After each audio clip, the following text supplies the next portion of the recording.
Christianity में अगर कामयाब होना है, आपको आवाज सुननी पड़ेगी परमेश्वर की और फोकस रखना पड़ेगा कि ये परमेश्वर की आवाज है, ये शैतान की आवाज है, ये इंसान की आवाज है। और अगर आप इस बात को नहीं पहचान सके, आप मिस कर जाएंगे उस पॉइंट को जिसके लिए परमेश्वर ने आपको बुलाया है। आप साल्वेशन मिस नहीं करेंगे, आप स्वर्ग के अधिकारी हैं, लेकिन एक उस परमेश्वर ने एक आपको ज्योति होने के लिए, एक अगुवा होने के लिए, एक ब्लेसिंग होने के लिए बुलाया है, एक मेजर कॉलिंग के साथ बुलाया है। उसको मिस कर जाएंगे। अपने हाथों को उठा के बोलो, परमेश्वर आज तेरे वचन को मैं सुनूं और समझूं और फलों को लेके आऊं प्रभु यीशु मसीह के नाम में। हमें यह मालूम होना चाहिए कि जो आवाज मैं सुन रहा हूं, जो ओपिनियन में ले रहा हूं, जो सलाह में ले रहा हूं, क्या यह परमेश्वर दे रहा है या शैतान दे रहा है।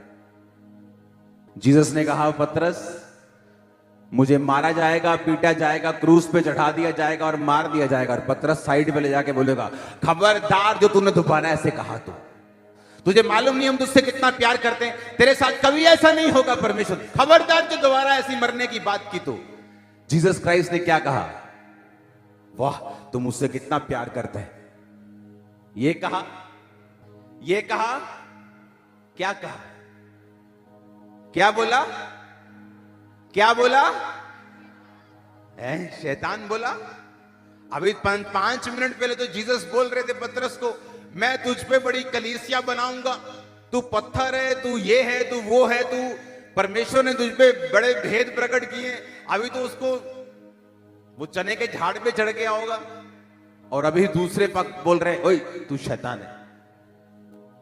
क्योंकि जीसस को मालूम था कि पतरस के अंदर से जो आवाज निकली है वो किससे निकली है, वो शैतान से निकली है। क्योंकि शैतान रोकता है आपको भी अपना क्रूस उठाने के लिए। जीसस ने कहा, अगर तुम मेरे चेले होना चाहते हो तो क्या करना है, प्रतिदिन क्या करना है, अपना संडे के संडे, संडे थर्सडे, रोज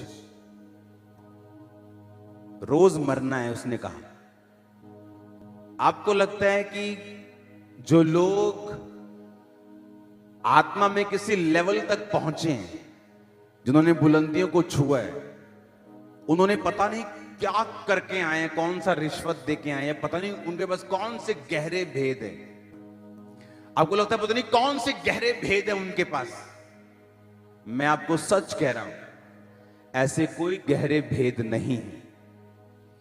उन्होंने रोज मरना सीखा है और छोटी छोटी बातों में प्रभु के साथ वफादार रहना सीखा है। यह उनका भेद है। छोटी बात, किथे आ गया तू, मैं आ गया जी बस नकोदर चौक, और अभी कहां है, घर में मुंह धो रहे। ये छोटा झूठ तुम्हारे लिए क्या है, छोटा, परमेश्वर के लिए क्या है, बड़ा। छोटी चोरी, छोटा व्यभिचार, जितने किसी लेवल तक पहुंचे हैं, कामयाबी के शिखर तक पहुंचे हैं, उनके पास कोई बहुत बड़े गहरे गहरे भेद नहीं है, सिवाय इसके कि वो छोटी से छोटी बातों में परमेश्वर के साथ वफादार ठहरे और रोज मरे। रोज मरना कि आज कुछ करने का कुछ और दिल कर रहा है, लेकिन अब प्रेयर टाइम हो चुका है, प्रेयर में चले गए। आज फास्टिंग डे है और आपकी फेवरेट डिश बन गई रसोई में, अगर नहीं खाई तो क्या है, रोज मरना। माफ कर दिया, छोड़ दिया, गुस्सा ठंडा कर लिया, रोज मरना। जिसने आपके बारे में खुलाफत की, आप ही का खाकर थाली में शेक किया, उसको भी क्या करना, माफ करना, मतलब मरना। और जीसस ने कहा, जब तुम मरोगे जब तुम अपने आप में मर जाओगे, मेरा जीवन तुझ में काम करेगा। फिर तुम क्या करोगे? जब तुम बोलोगे इन जीसस नेम, दुष्ट आत्माएं सुनेंगी और भागेंगी। कहोगे इधर इधर भाग, तो इधर भागेगी, इधर बोलो तो इधर भागेगी। जब तुम बोलते हो इन जीसस नेम, निकल जाओ, बोलती वो और बैठती है ऐसी की तैसी थे। शैतान नहीं चाहता आप छोटी बातों में वफादार रहें। कामयाब होना है तो आपको वचन के साथ जुड़ना पड़ेगा, स्पिरिट के साथ जुड़ना पड़ेगा। लोग क्या बोलते हैं कि जिन्नी मालक ने लिखी है उन्नी भोगनिया।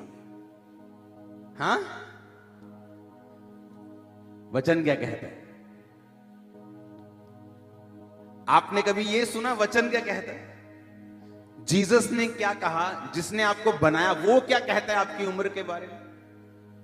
क्या कहता? चलो बताओ कि क्या उम्र लिखी है आपकी, कितनी है बताओ। कितने विश्वास करते हैं जितनी जीसस ने लिखी है वो लिखी है? हाथ खड़ा करो। देखो आधी चर्च। कई बार फेसबुक पे होना चाहिए जब मैं लाइव करता हूं।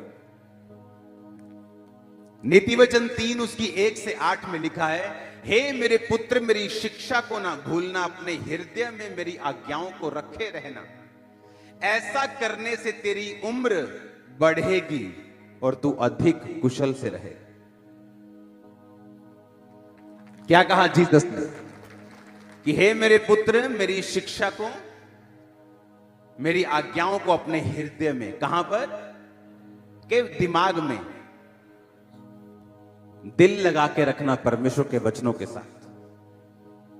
जब दिल लग जाएगा खुदा के वचनों के साथ, तुम उसे तोड़ोगे नहीं। बहुत से, दुनिया की बात कर रहा हूं, बहुत से आदमी, हस्बैंड्स ऐसे हैं जिन्होंने मैरिटल किसी और औरत के साथ अफेयर नहीं किया शादी के बाद, क्योंकि उनकी वाइफ उनसे बहुत प्यार करती थी और वो अपनी वाइफ का दिल नहीं तोड़ सकते थे, सिर्फ इस रीजन से। जब आपके हार्ट में परमेश्वर के वचन के लिए प्रेम पैदा हो जाएगा, क्या लिखा उसने कि अपने हृदय में मेरी आज्ञाओं को रखे रहना और मुझसे वफादार रहना, व्यभिचारी मत बनना, मेरी शिक्षा को ना भूलना, तो क्या होगा? तेरी आयु बढ़ेगी। तुम बढ़ा सकते हो अपनी आयु को। और किसके हाथ में? अब बताओ किसके हाथ में आयु? तुम्हारे हाथ में। वो तो कह रहे सीधा, अगर तुझे लंबा जीना है अपने माता और पिता का आदर कर। और सास और ससुर के लिए इब्रानी भाषा में और कोई शब्द नहीं है, वो भी फादर और मदर ही कहलाते हैं, उनके लिए अलग शब्दावली नहीं बनाई गई। अगर आप सास और ससुर के साथ भी बेइज्जती के साथ पेश आते हैं, आप छोटा जिएंगे, जल्दी बीमार होना शुरू हो जाए। वचन में लिखा है। जब हमें ओपिनियन नहीं मालूम कि परमेश्वर क्या कहता है, हाय मम्मी आज ना मैनू सस ने आ क्या, तू थल्ले ना लगी, जे तू हुन थल्ले लग गई ना तो देखी फिर तेरा हाल की हुन। वचन क्या कहता है? जब चर्च में तुम वचन सीख जाओगे कि अपने माता और पिता का क्या कर, दैट्स इट। कोई तो जन हो जिसके सामने तुम झुक सको, ताकि दुनिया तुम्हारे सामने झुक सके। जिसके सामने झुकना हो और तुम अपनी गर्दन को अकड़ा लो, तो तुम दुनिया से छित्तर और मार खाते हो। फिर दुनिया तुम्हें सिखाती। जिसने बाप की मार खाई है उसने दुनिया को सिखाया है, जिसने बाप की नहीं खाई दुनिया ने उसे सिखाया। हर जना खना सिखाता है। हालेलुया। जब हमें ओपिनियन मालूम होगा जीसस क्राइस्ट का क्या ओपिनियन है, क्या आवाज है मेरे करंट मसले के ऊपर, मेरे बिजनेस के लिए, मेरे लाइफ के लिए, मेरे घर के लिए, मेरे बच्चों के लिए, मसला उस दिन हल हो जाएगा, तुम ब्लेस हो जाओगे। लेकिन वो मालूम कहां से होगा? वचन की गहरी शिक्षा से, बाइबल के साथ जुड़ने से। 10 तरह के गुनाह करके अगर बाइबल पकड़ेंगे तो बाइबल आपसे बात नहीं करेगी, वो आपसे बात करती है। उसने मुझसे बात की है 2004-5 में, जब मैं स्ट्रगल कर रहा था अपने फेथ में, हीलिंग नहीं ले पा रहा था। परमेश्वर के वचन ने बात की, हे मेरे प्रिय भाइयों, ये आप बांधो, दृढ़ रहो, क्योंकि तुम जानते हो मसीह में की गई मेहनत व्यर्थ नहीं जाती। मुझसे परमेश्वर का वचन बात कर रहा था कि तुझे मेहनत करनी है। 20 मिनट की प्रेयर से 2-3 टाइम तो करता तो तुझे इतनी बड़ी हीलिंग नहीं मिल सकती। तेरी लाइफ में बड़ी योजना, मेहनत करनी स्टार्ट कर।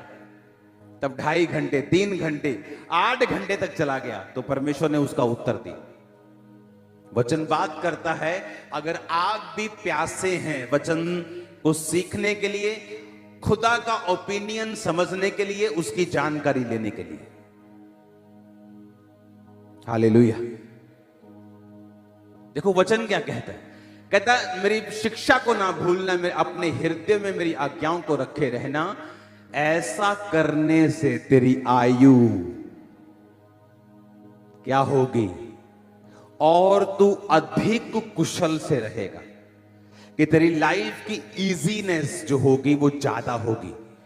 तू आराम से काम कर जाएगा, आराम से बिजनेस कर जाएगा, आराम से पैसा कमा जाएगा, आराम से तू सेवकाई को चला लेगा।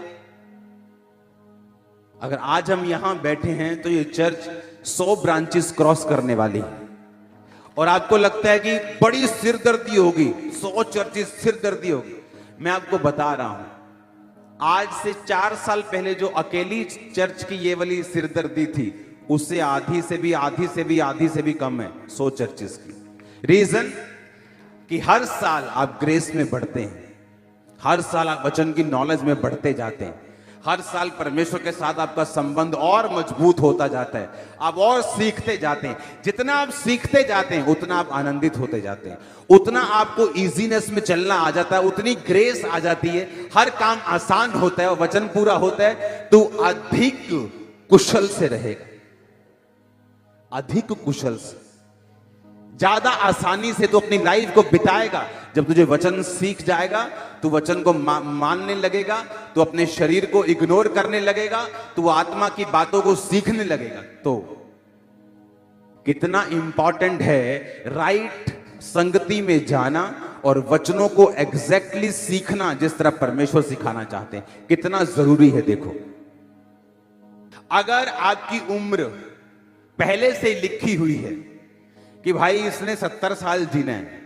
तो मेरे को यह बताओ इसको कन्विंस मैं कैसे करूं कि अच्छे कर्म कर, क्योंकि इसने ना तो स्वर्ग देखा है नरक देखा है, तो ये अच्छे कर्म क्यों करे? अगर 70 ही भोगनी है, बुरे करके भी अच्छे करके भी, तो मैं क्यों ना अपनी लाइफ को एंजॉय करूं, जाऊं घूमूं जहां दिल करता है, जो किसी को गाली निकालूं, जो दिल करता है करूं, अफरा तफरी मचाऊं पूरी।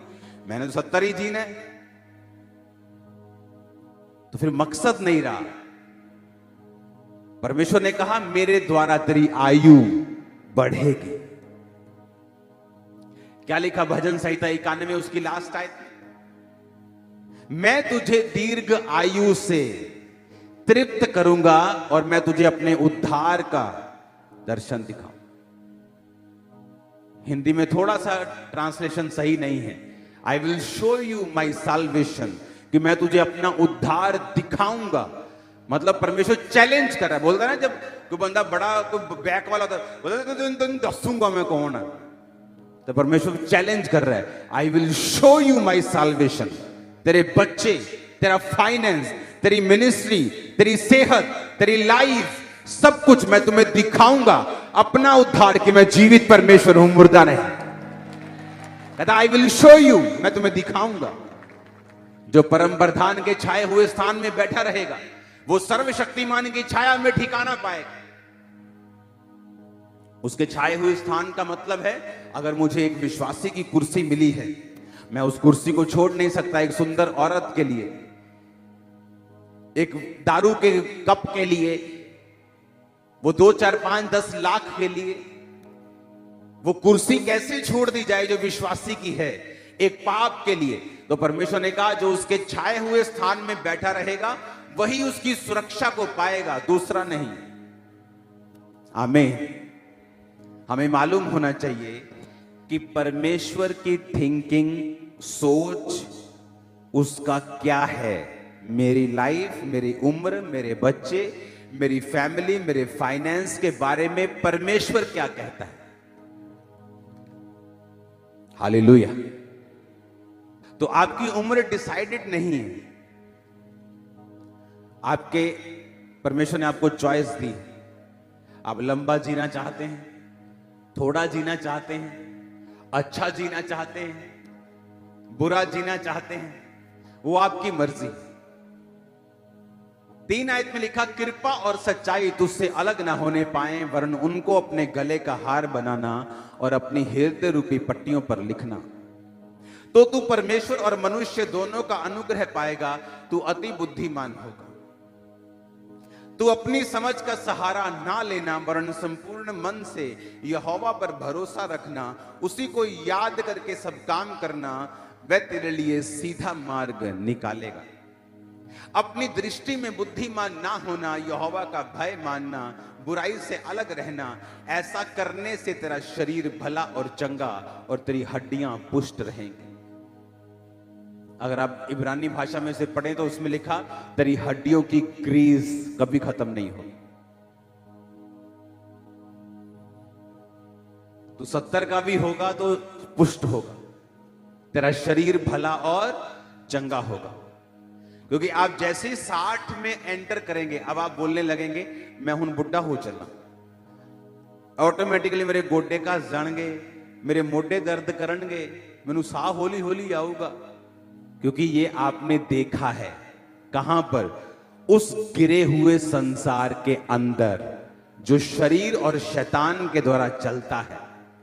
जिस दिन आप उस संसार को छोड़ के बाइबल के अंदर घुस जाएंगे और अपने फोटो को देखेंगे, और अब परमेश्वर कहते हैं जब तू बूढ़ा भी हो जाएगा तेरी हड्डियां पुष्ट, तेरा शरीर भला और चंगा रहेगा।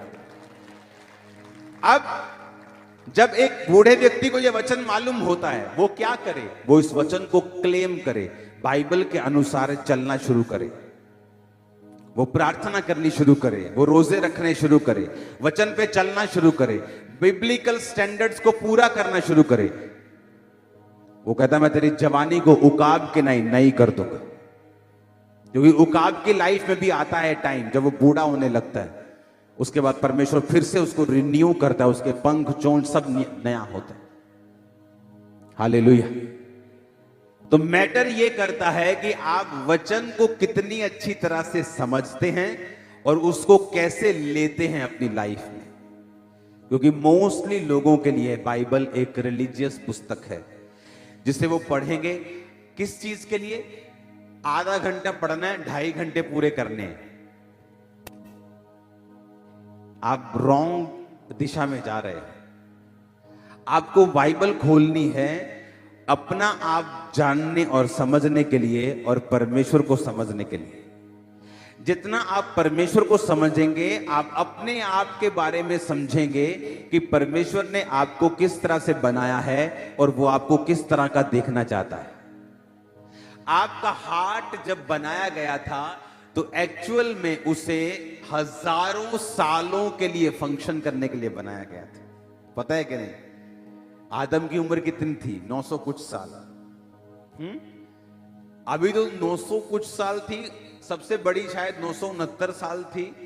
ये तब थी जब वो गिर गए थे ग्रेस से। इमेजिन करो कि गिरने के बाद थी 1000 साल जब पाप कर लिया था। सोचो अगर वो पाप ना करते, ये किडनियां, ये हार्ट, ये लीवर हजारों सालों के लिए काम करने के लिए बनाया गया था। इमेजिन परमेश्वर की टेक्नोलॉजी देखो क्या था। आपके बाथरूम की पाइप्स होती हैं ना, जहां से सब यूरिन, सब पेशाब निकलते हैं। अगर आप उस पाइप को खोलेंगे 10 साल बाद तो पूरी गल जाती, पाइप मिलती नहीं, क्योंकि आपके यूरिन में एसिड होता है। वो एसिड जा जाके पाइप को भी गला देता है, लोहे को भी गला देता है, प्लास्टिक को भी गला देता है। जिसे गलने में जमीन में हजारों साल लगते हैं। और वो कहां से निकलता है? आपके अंदर से। बाथरूम आपके अंदर से, वॉशरूम, यूरिन आपके अंदर से निकलता है, लेकिन आपके अंदर को कभी चोट नहीं पहुंचाता। किस तरह का टेक्नोलॉजी, किस तरह का परमेश्वर ने आपको बनाया, आप इमेजिन करके देखो। और आपको कुछ नहीं होता। आप बाथरूम होल्ड भी करके बैठते हैं कितनी कितनी देर, 2-2 3-3 घंटे। तो जितना एसिड आपके अंदर है वो तो फाड़ दे सारी बॉडी, लेकिन आपको कुछ नहीं होता। आपका हार्ट 1000 साल के लिए काम करता था। जब आप सुधरे नहीं, बंदा जब सुधरा नहीं, तो परमेश्वर ने कहा बस इसकी शक्ल में ज्यादा लंबा नहीं देखना चाहता। ये ऐसा नहीं कि सब नरक चले जाएं, तुम्हारी उम्र 120 होगी। मूसा 120 का जब हो गया, बाइबल कहती है उसका शारीरिक ढांचा कमजोर नहीं था और मूसा की आंखें बिल्कुल सही देखती थी। आप वंडरफुली, फियरफुली बनाए गए हैं। आप जबरदस्त क्रिएशन है परमेश्वर के। आप बूढ़े हों, आप जवान हों, कोई भी हो, जब आप बाइबल को पढ़ना स्टार्ट करेंगे और समझना स्टार्ट करेंगे, आप अपनी लाइफ में जीतना शुरू कर देंगे। वो फाइनेंशियल इशू हो, वो फिजिकल हो, वो मैरिटल हो, वो सेवकाई हो, वो कोई भी हिस्सा हो जिसके लिए आप बुलाए गए हो, आप एग्जैक्टली अगर आपको समझ आ गया कि प्रभु का ओपिनियन क्या है, परमेश्वर क्या सोचता है और शैतान क्या है और शरीर की आवाज क्या है। कितना इंपॉर्टेंट है बाइबल के साथ रोज समय बिताना। कितना बड़ा नुकसान आप अपना खुद कर रहे हो बाइबल ना पढ़ के। जब मैं अपने प्रेयर रूम में होता हूं और अगर मैंने बाइबल नहीं पढ़ी प्रार्थना के दौरान, मुझे कंप्लीट फील नहीं होता। मुझे जितने गहरे भेद आज तक परमेश्वर ने दिए हैं, वो अपने alone time with God, just परमेश्वर को समझने के लिए खुद अपने लिए बाइबल पढ़ता हूं जब मैं, तब परमेश्वर ने दी। मैंने आपको बताया कि प्रीचिंग करने के लिए मैं बाइबल नहीं पकड़ता हूं कि मुझे ये सरमन देना तो मुझे बाइबल पकड़ूं, मैं सीखूं, मैं समझूं, फिर दूं। क्योंकि जो होली स्पिरिट जब आपको सिखाता है, आंखें खोल देता है वो आपको। इमेजिन करो कितना बड़ा ट्रेजर, कितना बड़ा खजाना आप मिस कर रहे हो जब आप रोज बाइबल को समय नहीं देते। कितने लोगों के पास बड़ी बाइबल नहीं है, संपूर्ण बाइबल नहीं है? हाथ खड़ा करो। बड़ी बाइबल नहीं है जिनके पास, ले लो। ओके, नहीं तो आज मेरे पास होती, मैं फ्री बांटता हूं, आपको मालूम है। कोशिश करो लेने की, नहीं तो अगले संडे मैं दे दूंगा। हालेलुया। तो क्यों जरूरी है बाइबल? क्योंकि इससे आपको मालूम होगा। आपके दोस्त ने कुछ कहा, क्या कहा? क्या प्रभु के वचन में ऐसा लिखा है? जब आप सीख जाएंगे परमेश्वर के वचन में क्या लिखा है, आप जीतना सीख जाएंगे, आप अधिक कुशल से रहेंगे, आपकी आयु बढ़ेगी, वो आपके सीधे रास्तों को निकालेगा। उसने कहा कि वो तेरे लिए सीधा मार्ग निकालेगा, उसी को याद करके, सब स्मरण करके सब काम करना। आज लोगों की प्रॉब्लम यह है कि 40 के हो गए, 50 के हो गए, अभी तक सीधा मार्ग नहीं मिला। अभी तक सेटिंग ढूंढ रहे हैं, सेटिंग। अगर 30 साल के होने पर भी आप सेटिंग ढूंढ रहे हैं, तो भाई साहब प्लीज अपनी सेटिंग कर लीजिए। प्रभु के सामने रोइए, बैठिए, गिड़गिड़ाइए और सेटिंग कीजिए। आप मेरी बात समझ रहे कि नहीं? उसने कहा उसको याद करके सब काम करना, वो तेरे लिए सीधा मार्ग निकालेगा, तुझे बताएगा तुझे अपने लाइफ में क्या करना है, मैरिज में क्या करना है, अपने फाइनेंस में क्या करना है। तेरे लिए सीधा रास्ता वो निकाल के देगा जब तू उसको याद करके सब काम करेगा। उसको याद करने का मतलब वचन को याद करना, कि वचन दिमाग में होना चाहिए, दिल में होना चाहिए कि ये वचन में लिखा है कि नहीं लिखा, मैं यहां जाऊं कि ना जाऊं, अब मैं प्रेयर करूं, ये काम मैं कर सकता हूं कि नहीं कर सकता। आप दुनिया को नाराज नहीं करना चाहते, आप उनके सारे त्योहारों को भी मानना चाहते हो और जीसस को भी खुश करना चाहते हो। ऐसा पॉसिबल नहीं। एक जना खुश हो, या उनको कर लो या जीसस को कर लो, दैट्स इट। और जीसस के हाथ में वो लाइफ है जैसे दुनिया का कोई अमीर बंदा भी आपको नहीं दे सकता। वो लाइफ उसके हाथ में है आप लोगों के लिए। आपके बच्चों के लिए, आपके जनरेशन्स के लिए वो सोचता है, वो आपके लिए अकेला नहीं सोच रहा। इसलिए वो शिक्षाएं भूल जाओ जो आपने सीखी हैं मसीह में आने से पहले। अनलर्न कर दो, उसे निकाल दो और अपने दिमाग को रिन्यू करो। रोमियो का वचन कहता है कि अपने मन को, अपनी स्पिरिट को रिन्यू करना है। जैसे स्पिरिट तुम्हारी बपतिस्मा लेने के बाद नहीं हुई, अब अपने मन को ट्रांसफॉर्म करना है, अपने दिमाग को ट्रांसफॉर्म करना है, वचन के अनुसार उसको चलाना सिखाना है। उसमें फायदा किसका होगा? आपका। खरबों का खजाना है आपके हाथ में बाइबल। उसे खोलो, पढ़ो, समझो। खुदा बात करेगा आपसे। दिमाग हिल जाएगा जिस दिन वो बात करेगा, बोलेगा या परमेश्वर तू सचमुच जीवित परमेश्वर है। मैं कहां फंसा हुआ था, तो मुझे कहां लेके जाना चाहता था। जब उसके साथ समय व्यतीत करेंगे, रोज प्रेयर में जाएंगे, फास्टिंग में जाएंगे, एक छोटी चीजों में वफादार रहेंगे। कौन सी चीजें? बोलो पड़ोसी को, छोटी चीजें, छोटी बातें। अगर आप उसमें वफादार रहेंगे परमेश्वर के साथ, वो आपको बड़ी चीजें देगा, बड़ा मसा देगा, बड़ी सेवकाइयां देगा, बड़े काम देगा, बड़े फाइनेंस देगा। आमीन ऊंचे वाला चाहिए चर्च। हालेलुया। किसी के गिरने का कारण नहीं बनना, किसी की तरक्की का कारण बनना है। कई बार आप टेस्टिमनी सुनते हैं कि मैं 35 साल से वेट कर रही थी बेबी का, मैं 22 साल से वेट कर रही थी। एक दिन आपने प्रेयर की थी स्पेशल आगे बुला के। वो क्या था? परमेश्वर ने उस दिन प्रोफेटिक वर्ड दिया कि आज इनको आगे बुलाकर इन पे स्पेशल प्रेयर करना है। और अब तक टेस्टिमनीज आती हैं उन चीजों की। सुनते हो आप? इजराइल से मुझे शॉल मिले, प्रेयर शॉल लोग लेके आए मेरे लिए, प्रेयर शॉल। और वो शॉल मैं अपने प्रेयर रूम में ले गया और परमेश्वर ने कहा कि इस प्रेयर शॉल से सब पे ले हैंड करना है बड़ी मीटिंग्स में। और मेरे रूम में पड़ा है। अब क्या होगा? जब परमेश्वर आपको आवाज देता है, उसमें आपकी हीलिंग भी छुपी रहती है, डिलीवरेंस भी छुपी रहती है। और जब बिना आवाज के एक पास्टर काम करेगा, वो स्ट्रगल करेगा अपनी लाइफ। सेवकाई में स्ट्रगल, फाइनेंस में स्ट्रगल, हर चीज में उसको स्ट्रगल लगता है। और बहुतेरे तो बुलाए नहीं गए हैं इंडिविजुअल सेवा करने के लिए, अलग सेवा करने के लिए नहीं बुलाए गए, पर उनको शौक है। आपको शौक है, इसका मतलब ये नहीं परमेश्वर ने उसको अप्रूव कर दिया। आपको एग्जैक्ट मालूम होना चाहिए प्रभु ने आपसे क्या काम लेना है। वो सुनने से पहले, उसको समझने से पहले आपकी प्रेयर लाइफ, आपका मेडिटेशन, खुदा के साथ समय व्यतीत करना, संसार से अलग रहना।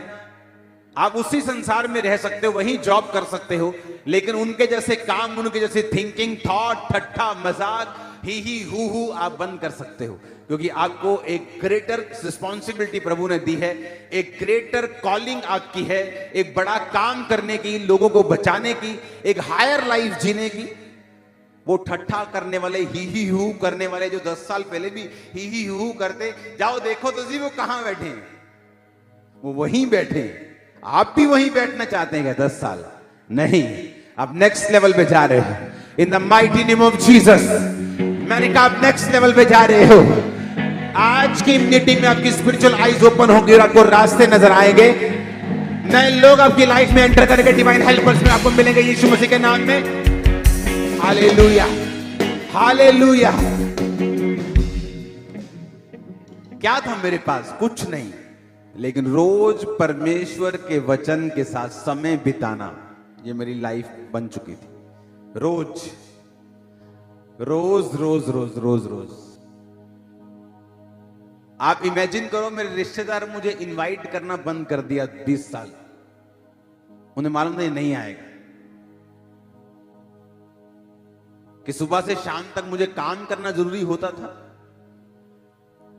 जब इस चर्च में 7,000 लोग थे, मैं तब भी अपना बिजनेस करता था टाइल्स का। आज 200 लोग हो जाएं, प्रभु वड्डी कट्टी, मैं काम छट लगा। हालेलुया। 7,000 लोग, और फिर भी मैं काम कर रहा था। चाहे मेरा अपना ही बिजनेस था, वो मेरी फैमिली बिजनेस था। और जब मुझे लगा कि अब बहुत ज्यादा लोग बढ़ गए हैं, मुझे समय देना पड़ेगा और मैं उस बिजनेस को कंटिन्यू नहीं कर सकता, उसमें मेरी जो पवित्रताई है उसमें अगर कमी हो सकती है, तो बिजनेस को मैंने चेंज किया। आज भी मैं अपने बिजनेस से कमाता हूं, चर्च की ऑफरिंग मेरे पास नहीं आती।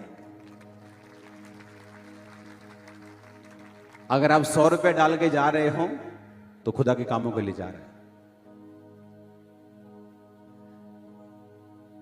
आपकी ऑफरिंग में मैं देखता भी नहीं हूं, सिर्फ बैंक से मैसेज आता है। वो रिश्तेदार आए थे ना ढूंढने, उनको भी मिला कुछ नहीं था, क्योंकि बैंक चले गए थे। आपने डाला 25, 50, 100 लोग उसे गिनेंगे। इन हाउस सीए, बाहर के सीए, अंदर के सीए, सब उसे चेक करेंगे। बैंक में चला जाए, जो भी लेना है उसके बाद चेक से लेना है। उसके ऊपर भी टीम्स बैठी। वो एक मशहूरी आती थी ना, ढूंढते रह जाओगे यहाँ। कि सारा कुछ तो चला गया भाई। अगर मुझे पैसा कमाना होता, मैं यहां नहीं होता, मैं यूएसए में होता। आज भी अगर मुझे पैसा कमाना है, मैं यूएसए जा सकता हूं। मैं इतना कमा सकता हूं अपने इसी काम से कि मैं एक प्लेन ले सकता हूं 1 साल में, अपना पर्सनल। अगर मुझे कमाना है, मैं चला जाऊंगा। मुझे यहां जरूरत नहीं है 2 नंबर की कमाई की। अगर मुझे कमाना है, मेरे लिए दुनिया खुली है। आपको यह समझना है कि परमेश्वर क्या चाहता है। पैसा कमाना और परमेश्वर के काम को मिस कर जाना, वो श्राप के समान है। और किसके लिए कमाना?